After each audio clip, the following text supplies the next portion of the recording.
नमस्कार दोस्तों, मेरे चैनल पर आपका स्वागत है। दोस्तों आजकल सोशल मीडिया पर बहुत एक जो एनआरआईज़ में मैं देख रहा हूँ एक यूट्यूब पर काफ़ी वीडियोज़ मेरे पास आ रहे हैं, रिटर्न टू इंडिया को लेकर।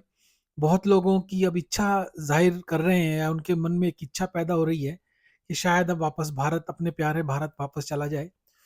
तो हम उसी पे बात करेंगे आप एक मैं आपको अपना पर्सपेक्टिव दूँगा कि एक सवाल अगर आप सोच रहे हैं वापस जाने की, तो ये सवाल आप ज़रूर अपने आप से पूछें और उसका जवाब जो है ऑनेस्टी और ईमानदारी से दें।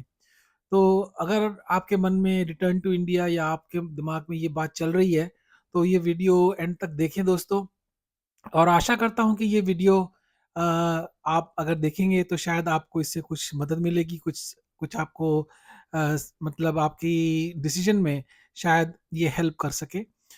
तो दोस्तों चलो वीडियो शुरू करते हैं।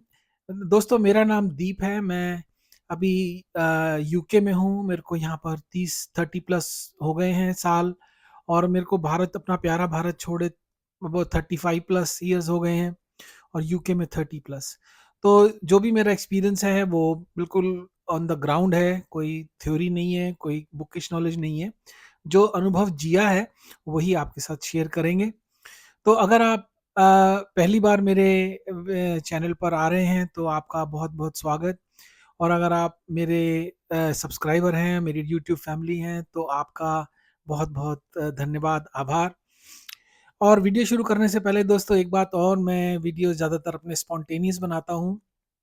तो अगर कोई इसमें त्रुटि हो जाए या कोई बात रह जाए तो उसके लिए मैं अभी से ही आपसे आपका क्षमा प्रार्थी हूँ। तो आशा करता हूँ आप ये पूरा वीडियो अंत तक देखेंगे और कोई भी आपको सवाल है, प्रश्न है तो कमेंट ज़रूर करिए कीजिएगा और मैं उसका जवाब ऑनेस्टी और ह्यूमिलिटी से देने की कोशिश करूँगा। तो दोस्तों आजकल मैंने एक बात नोट करी पिछले साल 2 साल में ही मैंने कि रिटर्न टू इंडिया जो लोग 10, 15, 20 साल से जिन्होंने यूएस की, यूके की, यूरोप की, ऑस्ट्रेलिया की नागरिकता ले ली है या जिनके पास परमानेंट रेज़िडेंस है, वो अब वापस जाने की सोच रहे हैं इंडिया और उसका रीज़न कोई भी हो सकता है, मतलब ये यानी कि कुछ लोग बच्चों के लिए, कुछ लोग माँ-बाप के लिए, कुछ लोग स्पिरिचुअल रीज़न्स के लिए, कुछ लोग कॉस्ट ऑफ लिविंग, तो रीज़न्स अलग-अलग हैं।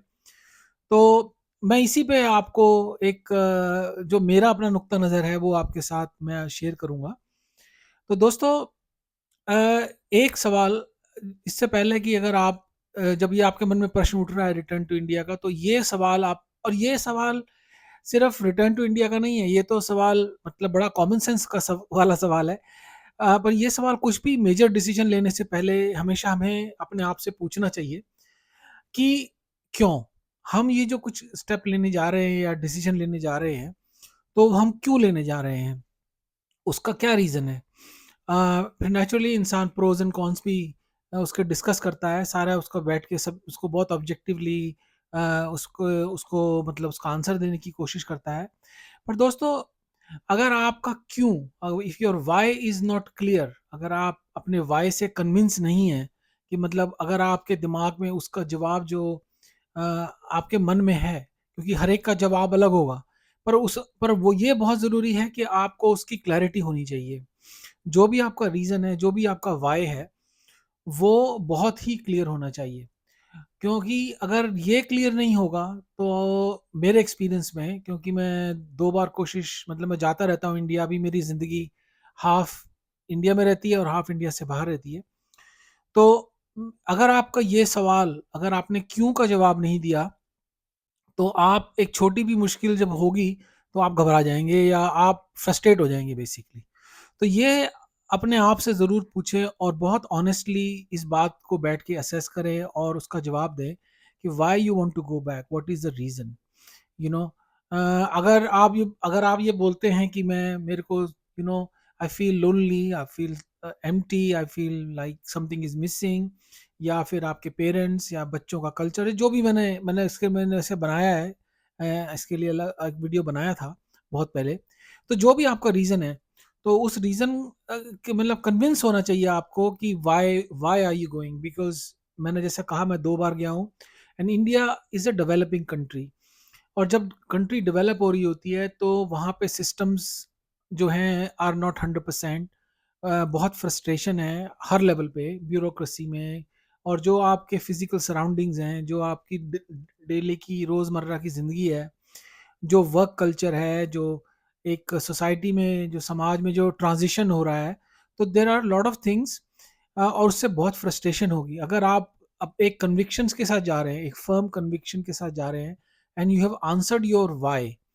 तो वेट व्हाट व्हेन हाउ जो लॉजिस्टिक्स है सारी चीज़ों का, वो अपने आप it basically falls into place. वो आप उसको एक तरीके से हर्डल नहीं देखते हो, उसको आप डिसएडवांटेज नहीं देखते हो, उसको एक तरह से आप एडवेंचर देखते हो, उसको आप एक तरह से चैलेंज लेते हो, तो वो उसमें भी आपको मज़ा आने लग जाता है। तो इसी बात पर मैं आपको एक साथ एक बात आपसे मैं शेयर करना चाहूँगा। बड़ी बहुत पुरानी बात है। मेरा स्कूल का फ्रेंड जो न्यूज़ीलैंड में था और वो जब वापस गया, तो एक दिन में हम ड्राइव कर रहे थे दिल्ली में, तो मैंने मज़ाक में कहा कि देखो भई, यहाँ पर कितनी धूल मिट्टी और मक्खी मच्छर, ऐसी हम बात कर रहे थे। तो उसने मेरे को मुस्कुराते हुए जवाब दिया, अगर ये धूल है तो ये मेरी है, ये पोल्यूशन है तो मेरी है। तो उसके मन में why was very clear that why he went back, और उसको वहां पे जो भी उसको प्रॉब्लम्स आ रही थी, उसने उसको हंसते हंसते अपना लिया। तो वो हर चीज को फिर एक तरह से एडवेंचर की तरह देखता है, और वो आज भी इंडिया में ही है and is doing really well. And हम मिलते हैं कभी कभी, तो बहुत मतलब उससे मैंने ये बात सीखी कि अगर आपके मन में वाई क्लियर है तो बाकी चीज़ें आपको कोई इतना हर्डल नहीं लगेंगी। तो बस मेरे से आपसे ये एक छोटा सा वीडियो मैंने सोचा कि अपलोड करूं, क्योंकि बहुत लोग सोच रहे हैं, और कोई बुरी बात नहीं है दोस्तों, इसमें कोई रॉन्ग और राइट आंसर नहीं है। जिसमें आपको खुशी मिलती है, जिसमें आपको सेटिस्फेक्शन मिलती है लाइफ में, वही इंसान करता है, और वही इंसान को करनी चाहिए। क्योंकि जब हमने इंडिया छोड़ा था तो हमारे ऑब्जेक्टिव्स कुछ और थे, हमारे एम्स कुछ और थे। आज इस स्टेज पे आके हमारे लाइफ के ऑब्जेक्टिव्स कुछ और हैं, हमारे एम्स कुछ और हैं। तो जो भी, और वो बदलते रहते हैं दोस्तों, they keep changing. And India में बहुत प्रोज उसके वापस जाने के बहुत प्रोज भी हैं और बहुत कॉन्स भी हैं। तो वो आपको ये देखना है कि आपको क्या सूट करता है, आपकी लाइफ स्टाइल क्या है। क्योंकि दोस्तों एक बात तो है, अगर जब आप एक कंट्री में, मान लो यूरोप में या यूएस में, कनाडा, ऑस्ट्रेलिया में रहते हैं, तो no doubt these are developing, they are developed countries, और यहाँ पे सिस्टम और क्लिनलीनेस और सिक्योरिटी और जो गवर्नमेंट की bureaucracy, they are highly developed, और यहाँ पे सिटीजन्स की लाइफ बहुत आसान है।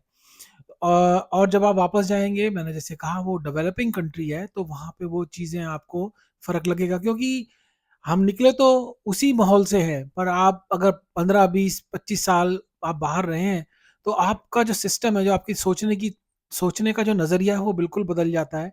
आपकी हैबिट्स बदल जाती हैं, आप बदल जाते हो।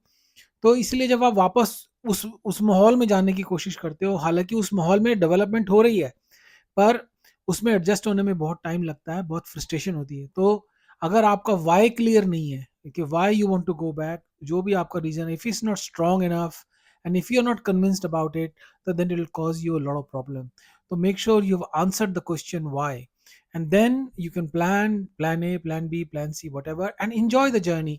दोस्तों मेरे को कोई भी रिग्रेट नहीं है। मैंने जैसे बोला, मेरा I divide my time now between two countries and I love it. मेरे को बहुत मज़ा आता है, मेरे को बहुत अच्छा लगता है। मेरे को India is my spiritual home. मैं जब वापस जाता हूँ तो मेरे को बहुत अच्छा आता लगता है, जैसे जैसे अपने में आ गया। और जब इंग्लैंड आता हूँ तो ये भी एक तरह से मेरा घर ही है। मेरे को यहाँ बहुत कुछ मिला है, तो उसके लिए मैं यहाँ भी इंग्लैंड का भी बहुत शुक्रगुजार हूँ और बहुत थैंकफुल हूँ अपॉर्चुनिटीज़ के लिए। तो कहने का मतलब कि आपको अपनी सिचुएशन देखनी है और आपको अपना व्हाई आंसर करना है। लॉन्ग टर्म में अभी मैंने डिसाइड नहीं किया है पर्सनली, अगर आप मेरी अपनी बात करूँ, तो शायद अभी 2-3 साल में शायद वो भी क्लैरिटी आ जाएगी।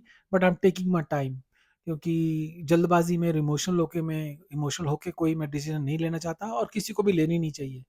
तो प्लीज़, ओके, आई होप मेरा मैसेज आपको आ गया होगा, और मैंने कुछ अगर ऐसी बात कह दी है आपको, मतलब बुरी लगी हो या कोई, तो उसके लिए मैं अभी से ही आपसे क्षमा माँगता हूँ। और इसी तरह के मेरे और 3-4 जो मेरे टॉपिक्स हैं, जो मेरे अपने एक्सपीरियंस, जब मैं वहाँ पर इंडिया गया और जो मैंने पर्सनली महसूस किए, वो भी मैं आपके साथ शेयर करूँगा आने वाले वीडियोज़ में। तब तक के लिए अपना ख्याल रखें। Take care and God bless and see you soon. Take care. Bye bye.